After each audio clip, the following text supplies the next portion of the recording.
Selamat pagi, perkenalkan saya dengan Dr. Matias Kaunang, saya dokter yang jaga pada hari ini. Pertama kita sambut ibu, kemudian kita ucapkan salam. Kemudian kita persilakan ibu untuk masuk dan duduk dan kita tanyakan identitas dari ibu. Kemudian kita tanyakan keluhan utama dan kita dengarkan keluhan utama. Setelah mendengarkan keluhan utama, kita akan melakukan pemeriksaan di mana ada syarat-syaratnya, yaitu pertama, pasien tidak melakukan hubungan seks 1 hari sebelumnya, tidak menggunakan obat yang dimasukkan ke dalam vagina, tidak sedang dalam haid atau dalam menstruasi. Kemudian setelah itu kita menjelaskan tujuan dan prosedur dan kita meminta inform consent kepada pasien.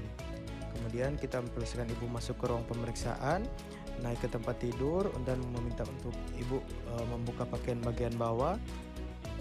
Kemudian setelah itu kita mencuci tangan dengan 6 langkah WHO. Setelah mencuci tangan, pemeriksa dapat menggunakan ransum steril di kedua tangan.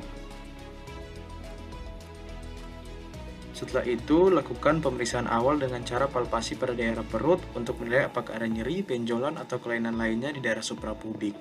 Kemudian kenakan kain penutup pada pasien.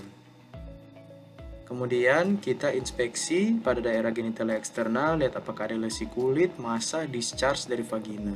Lihat apakah tanda-tanda radang, jaringan fibrotik, visura, dan palpasi kelenjar Shin dan Bartolini untuk menentukan apakah ada massa kistik, bengkak, atau radang. Setelah itu, kita lakukan pemeriksaan in speculo dengan cocor bebek yang sudah diberi gel. Kemudian kita masukkan spekulum dengan posisi miring dan tertutup. Kemudian putar 90 derajat dengan posisi horizontal dan kencangkan skrup.